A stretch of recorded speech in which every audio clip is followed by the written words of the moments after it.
అందరికీ నమస్కారం అండి. ఈరోజు మనము మీనరాశి వారి యొక్క జాతక ఫలితాలను తెలుసుకోబోతున్నాము. మీనరాశి వారికి జూన్ 14 అనగా ఆదివారం నాడు వీరి యొక్క జాతక ఫలితాలను తెలుసుకోబోతున్నాం. అయితే మీనరాశి వారు ఎవరైతే ఇప్పుడే కొత్తగా మన ఛానల్ చూస్తున్నారో దయచేసి ఛానల్ సబ్స్క్రైబ్ చేసుకొని వీడియోకి లైక్ చేసి సపోర్ట్ చేయడం మాత్రం మర్చిపోకండి. మరి వీడియోని ఎక్కడ కూడా స్కిప్ చేయకుండా చివరి వరకు చూసినట్లయితేనే మీకైతే పూర్తిగా అర్థమవుతుంది. రేపటి రోజున మీ యొక్క రాశి ఫలితాల ప్రకారం మీకు ఏ విధంగా ఉండబోతుందో తప్పకుండా తెలుసుకుందాము. మరి అంతకన్నా ముందుగా ప్రతి ఒక్కరికి కూడా ఏదో సమస్య ఉంటుందండి. సమస్యలు అంటే ఉండవు కదా. మరి ఆ సమస్యల పరిష్కారం కోసం ఎక్కడెక్కడికో వెళ్ళి జ్యోతిష్యం చెప్పించుకొని నిరాశ చెంది ఉంటే ఒక్కసారి మన గురుగారిని కాంటాక్ట్ అవ్వండి. శ్రీ ఇంద్రకీలాద్రి కనకదుర్గమ్మ ఆశీస్సులతో జ్యోతిష్యబ్బను మన గురుగారు అఘోర తాంత్రివితో స్త్రీ పురుష వశీకరణ చేస్తారు. ప్రత్యేకమైన పూజలు చేసి భార్యాభర్తల సమస్యలు, మానసిక సమస్యలు, ప్రేమ పెళ్లి సమస్యలు, చెడు ప్రయోగాలు నివారణ 100% చేస్తారు. మీరు కోరుకున్న స్త్రీ కానుకుంటున్నారా? మీరు కోరుకున్న పురుషుడు కానుకుంటున్నారా? అయితే ఒకసారి మన గురువుగారిని సంబంధించి చూడండి. మన గురువు గారి పేరు వచ్చి పండిత రాజు గారు. మీరు సమస్యల ఫోన్ నెంబర్ 9730895167. చాలా నమ్మకమైన గురుగారండి. మన గురుగారు ప్రతి ఒక్క సమస్యకి వితిన్ డేస్లో పరిష్కారం చెప్తారు. సమస్య మీది పరిష్కారం మాత్రం మన గురుగారి దగ్గర అయితే కలదు. ఒక్కసారి నమ్మకంతో ప్రయత్నించండి. ఇది ఇప్పుడు మీనరాశి వారు ఇవ్వడం దిన ఫలితాల ప్రకారము గురుగ్రహ అనుగ్రహం మీపై బలంగా ఉండటం వల్ల ఆధ్యాత్మికత, ఆత్మవిశ్వాసం పెరుగుతాయి. చంద్రుని ప్రభావం కుటుంబ విషయాల్లో సుఫలితం చూపిస్తుంది. ఇక రేపు మీనరాశి వారికి అన్ని రకాల్లో కూడా అనుకూలమైన సంఖ్య అదృష్ట సంఖ్య 3, అదృష్ట రంగు పసుపు, అదృష్ట దిక్కు ఈశాన్య దిక్కు. రేపు మీరు ఓం నమో నారాయణ మంత్రాలను 10 సార్లు జపించడం వల్ల అన్ని కూడా మంచిగా ఉంటుంది. మీనరాశి వారికి రేపటి రోజున ఆధ్యాత్మిక పురోగతి, కుటుంబ సంతోషం మరియు ఆర్థిక అవకాశాలు కలిగే శుభదినంగా కనిపిస్తుంది. ఇక రేపటి రోజున ప్రధాన అంశంలో భాగంగా రేపటి రోజున ఈ రాశి కన్నా కూడా అనుకూలమైన రోజుగా చెప్పుకోవాలండి. రేపటి సరిగ్గా 1 గంట 10 నిమిషాల తర్వాత మీ నుండి బంధం వెళ్ళిపోయింది అన్నట్లుగా మీకు ముఖం మీద ఉదిసినట్లుగా ఒక జ్ఞాపకం అకస్మాత్తుగా మీ జీవితంలోకి తిరిగి ప్రవేశించబోతుంది. అసలు ఆ వ్యక్తి ఎవరు? ఊహించినటువంటి వారి వరకు ఉన్నటువంటి అసలు నిజం ఏమిటి? మీ జీవితంలో వారు మరలా రావడానికి కలిగినటువంటి కారణం ఏమిటి? ఇది ఒక మధురమైనటువంటి పునర్కలయాన్ని చెప్పుకోవాలండి. లేదా ప్రమాదకరమైనటువంటి ఏదైనా మలుపని, అసలు రేపు జరగబోయేటువంటి ప్రధానమైన అంశాలని చాలా జాగ్రత్తగా మనం కానీ చూసినట్లయితే కనుక రేపటి రోజున మధ్యాహ్నము జరిగేటువంటి ఒక నిజం మీకు తప్పకుండా కళ్ళు తెరిపించేలా ఉండబోతుంది. చెప్పాలంటే మీరు మోట నుండి కూడా ధనపరంగా ఏదైనా మీ దగ్గర పెద్దగా లేకపోయినా ప్రతి విషయంలో కూడా మీ ఆలోచన ఎప్పుడు కూడా రాజసంగానే ఉంటుందండి. అంటే మీకు ఉన్నా లేకపోయినా ఎప్పుడు మీరు ఉండదు ఎవరు చెప్పుకోరనమాట. ఆ పంచుదల్లా ప్రేమను పంచినటువంటి గొప్ప హృదయం కలిగి ఉంటారు. అలాగే గుడ్డిగా నమ్ముతూ ఉంటారు. గతాన్ని అంత త్వరగా పెద్దగా మర్చిపోలేరండి. ఎవరైనా మిమ్మల్ని ఏదైనా బాధ పెట్టినా కూడా దాన్ని తాలూకు బాధని మీరు త్వరగా మర్చిపోలేరనమాట. అంతగా ఎవరైనా సరే మిమ్మల్ని బాధ పెట్టినా కూడా మీరు ఆ బాధలో ఉండిపోతూ ఉంటారు. సహాయాన్ని కూడా మీరు ఎప్పటికీ గుర్తుంచుకుంటారు. అయితే ఇక్కడ ఒక బలహీనత దాగి ఉందండి. గతం మీ భవిష్యత్తు నిర్ణయించినటువంటి స్థాయికి మీరు ఎప్పుడు కూడా అనుమతిస్తారు. మీ యొక్క గౌరవము, మీ యొక్క కవచము, ఆ కవచం లోపల దాగి ఉన్నటువంటి ఏదైనా సరే సున్నితమైనటువంటి మనసు అందరికీ ఎప్పుడు కూడా అర్థం కాదండి. అయితే గత కొంతకాలంగా మీ యొక్క జీవితంలో ఒక శూన్యం ఏర్పడింది.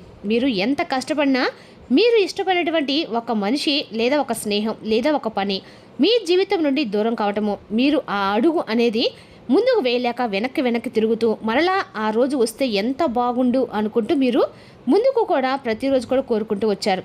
మీ మనసులో ఉన్నటువంటి ఒక ఆశ ఇప్పుడు వాస్తవమైతే కాబోతుందండి. ముఖ్యంగా రేపటి రోజున మధ్యాహ్నం రోజున మీరు తిరిగి వెనక్కి చూసుకునేటువంటి కాలంగా చెప్పుకోవాలి. ఎందుకంటే రేపటి రోజున మీ సమయంలో అంటే రేపటి రోజు మీరు మధ్యాహ్నం 1 గంట 30 నిమిషాల నుండి మీకు ఒక ఫోన్ కాలు లేదా ఇంటి గడప లేదా ఒక పాత పరిచయము మీకు కరెక్ట్గా రేపటి మీ ఇంటి గడపతో పరిచయం అయితే మీకు ఎదురు కావచ్చు. ఆ వ్యక్తి మరెవరో కాదండి, గతంలో మీ యొక్క జీవితంలో కీలకమైనటువంటి పాత్రను పోషించినటువంటి వ్యక్తి. అది ప్రాణ స్నేహితుడు కావచ్చు లేదా ఒకప్పుడు మిమ్మల్ని బాగా అర్థం చేసినటువంటి వ్యక్తి అయి ఉండవచ్చు అనమాట. ఎందుకు వస్తున్నారంటే కనుక ఆ వ్యక్తి గతంలో మిమ్మల్ని అపార్థం చేసుకొని దూరమై ఉండవచ్చు, లేదా మీ పట్ల అప్పుడు చేసినటువంటి తప్పుకి ఇప్పుడు పశ్చాత్తాపడుతూ ఉండవచ్చు. మీ జీవితంలోకి వారు మరలా రావడానికి ప్రధానమైనటువంటి కారణం అండి. మీరు వారి జీవితంలో వదిలి వెళ్ళినటువంటి ఆ యొక్క శూన్యము, మీరు లేకుండా వారు ఎప్పుడు కూడా కష్టాలు వంటతనం వారిని మీ దగ్గరకు నడిపించింది. వారు ఇప్పుడు మీ యొక్క దగ్గరికి రావటం అంటే కేవలం పలకరించడంతో కాదండి, గతంలో జరిగినటువంటి పొరపాట్లను సరిదిద్దుకోవడానికి సిద్ధం కాబోతున్నారు. ఆ యొక్క వ్యక్తిని చూడడానికి అంటే చూడగానే మీ యొక్క గుండె ఒక్క క్షణం వేగంగా కొట్టుకుంటుంది. ఇది మీకు ఆశ్చర్యాన్ని కూడా కలిగించే విషయం అండి. ఏంటంటే ఆ వ్యక్తి మీ జీవితం నుండి వెళ్ళిపోయి చాలా కాలం తర్వాత అయిపోయింది.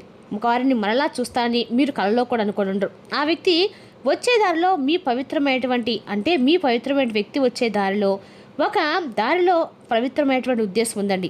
వారు ఎప్పుడు మిమ్మల్ని ఆశీర్వదించాలనో లేదా వారితో మరలా అంటే మాట్లాడని చెప్పి ఉద్దేశంతో అనుకుంటూ ఉంటారు.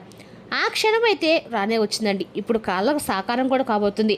మధ్యాహ్నం 1:35 సమయము మీ జీవితంలో ఒక అద్భుతమైనటువంటి నిజాన్ని కళ్ళు తెరిపించే విధంగా చేయబోతుంది. అయితే ముఖ్యంగా ఈ కలయిక రేపటి మీకు కారణం కేవలం ఏంటంటే మీరు ఆ వ్యక్తిని హృదయపూర్వకంగా క్షమించి తప్పకుండా వారిని మీరు అంటే మన్నించాలండి. దగ్గర తీసుకోవడమే అంటే ఆ వ్యక్తిని మీకు దగ్గరగా భగవంతుడు పంపిస్తున్నాడు.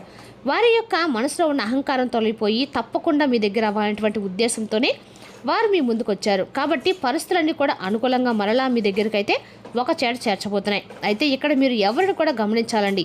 ఇక్కడ ఎవరిది కూడా కుట్రలేదు. ఇది కేవలము కర్మ ఫలితము. ఈ అద్భుతం ఏంటంటే రేపు రోజున ఖచ్చితంగా కూడా మీకు ప్రేమ సంబంధాలు అలాగే ఏదైతే అనవసరమైనటువంటి ఏదైనా సరే రేపటి మీ జీవితంలోకి అయితే అపార్థాలు ఏవైతే ఉన్నాయో అవన్నీ కూడా తొలగిపోయి పాత జ్ఞాపకాలు మీ ముందుకు రాబోతున్నాయి. అలాగే శుక్రుడి యొక్క కలయిక రేపటి మీకు బలంగా మారబోతుంది.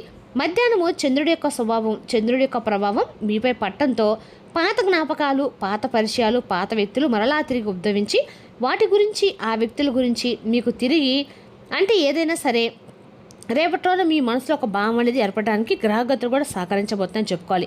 మరి అందువల్ల ఈ పరిచయం మరలా పునరుకలం అని చెప్పుకోవచ్చు. మరి ఈ పునర్కలయికతో మీరు కలగబోయేటువంటి ప్రధాన నష్టం కూడా ఉందండి. ఆ వ్యక్తిని చూడగానే మీలో తేలినటువంటి పాత జ్ఞాపకాల వల్ల వచ్చేటువంటి ఎమోషనల్ కొంచెం కోపం అనేది కూడా తలెత్తేటువంటి తిరిగి మరలా మీకు ఏర్పడవటం గతంలో జరిగినటువంటి గాయాలన్నీ ఒక్కసారిగా మీ కళ్ళ ముందు కలవచ్చు. ఒకవేళ మీరు ఆ ఎమోషన్స్ కంట్రోల్ చేసుకోకపోతే అది మీ యొక్క అంటే ప్రశాంతత పూర్తిగా పాటు చేస్తుందండి. అలాగే పాత తప్పులే మరలా జరిగే అవకాశం కూడా ఉందన్నమాట. కాబట్టి భయపడకండి. ఏదైనా కానీ ఇదొక మంచి అవకాశంలో భావించండి. ఈ సమయంలో కొన్ని ఏదైనా సరే జాగ్రత్తలు పాటించండి. మీ జీవితంలో ఇవన్నీ మంచి అవకాశాలుగా తప్పకుండా మారతాయి. లేదా ఈ రేపటి మీరు కొన్ని పరిహారాలు కూడా చేయవలసి ఉంటుందండి. మరి ఈ సమయంలో ఎవరైనా పాత రోజు వ్యక్తులు కానీ ఎవరైనా పాత విషయాలు కానీ ఏదైనా ఒక ఫోన్ కాల్లో లేదంటే ఏదైనా పాత విషయాలకు సంబంధించిన ప్రస్తావనలు వచ్చినప్పుడు కానీ వెంటనే ఆవేశపడి ఎవరితో కూడా మీరు స్పందించకండి. వారి మాటల్ని చాలా నిదానంగా ప్రశాంతంగా వినండి.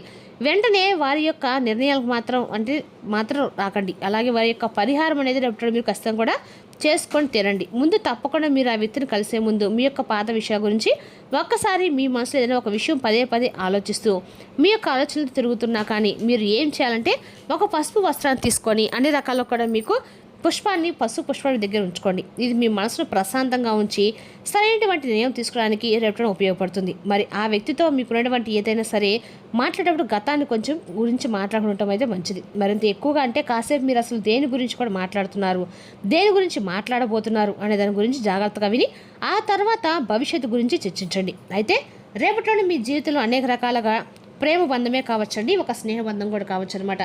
రేపటిలోని మీ జీవితం ఎందాకలు కూడా ఒక మార్పు అయితే రాబోతుందని చెప్పుకోవాలి. అదేవిధంగా రేపటిన ఈ వ్యక్తి పరిచయము ఈ వ్యక్తి మీ జీవితంలోకి రావడము మీరు వారిని ఆహ్వానించబోతున్నారని చెప్పి ఒక సందేశం కూడా రాబోతుంది. ఒక పాత పరిచయం మీకు ఒక కొత్త పాఠాన్ని కూడా నేర్పించబోతుందండి. అయితే రేపటిన వినటువంటి మనిషిని అలాగే బాగా ప్రాణంగా ఇష్టమైనటువంటి మనిషిని తిరిగి మరలా మీరు పొందడానికి రేపటిన గ్రహగతులు అనేవి మీకు అనుకూలంగా ఉన్నాయి. అయితే ఈ పరిస్థితిని మీరు అర్థం చేసుకోవడం కూడా చాలా ముఖ్యమండి. మీ హృదయానికి తగినటువంటి కొత్త రూపంలో మీ ముందుకు రాబోతుంది. అయితే దాన్ని ఎలా ఎదుర్కోవాలనేది మీకు బాగా తెలుసుకొని ఉండాలి, దానికి సిద్ధంగా ఉండాలి. గతం మిమ్మల్ని కలవడానికి మిమ్మల్ని పలకరించడానికి మీ జీవితంలో అనేక రకాల పరీక్షలు ఏదో ఒక విధంగా మిమ్మల్ని తీసుకురావడానికి మీ ముందుకు తీసుకురావచ్చు. అయితే రేపటి మీరు అన్నిటినీ కూడా సిద్ధంగా ఉండాలండి. ఏ విషయానైనా కానీ క్షుణ్ణంగా ఆలోచించండి. అలాగే రేపటి రోజున మీరు తొందరపడి ఎటువంటి నిర్ణయాలు కూడా తీసుకోకండి. పెద్దగా అంటే తీసుకునే నిర్ణయాల తర్వాత భవిష్యత్తుపై చాలా ప్రభావాన్ని కూడా చూపిస్తాయండి. కాబట్టి ఆలోచించండి. కాబట్టి రేపటి ఎట్టి పరిస్థితుల్లో కూడా మీరు తొందరపడి మాత్రము ఏ నిర్ణయాలు తీసుకోకండి. అలాగే పెద్దల యొక్క ఆశీర్వాదాలు తప్పకుండా తీసుకోండి. ఇక రేపటి రోజున అన్ని రకాలు కూడా మీకు మంచి రోజు అని చెప్పుకోవాలండి. రేపటి మీరు అన్ని రకాల నవగ్రహ ఆరాధన చేసుకోండి. నవగ్రహాలతో పాటు శనీశ్వరుడు యొక్క శనీశ్వరుడు నవగ్రహాలతో పాటు ఉండడండి. శనీశ్వరుడి దగ్గర దీపం వెలిగించండి. రేపటి మీరు ఖచ్చితంగా కూడా మీకు శనిబాల తొలగిపోయిన చివరి మనస్ఫూర్తిగా స్వామివారిని పెట్టుకోండి. మరి మీకున్నటువంటి ఆ బంధం రేపటి మీ జీవితంలో ఖచ్చితంగా రాబోతుందండి. అది భగవంతుడు పంపిన బంధం అనేది తెలుసుకోండి. మరి తెలుసుదాకండి ఈ రాశి యొక్క జాతక ఫలితాలు. తిరిగి మరో వీడియోతో మళ్ళీ కలుసుకుందాం. Thank you for watching.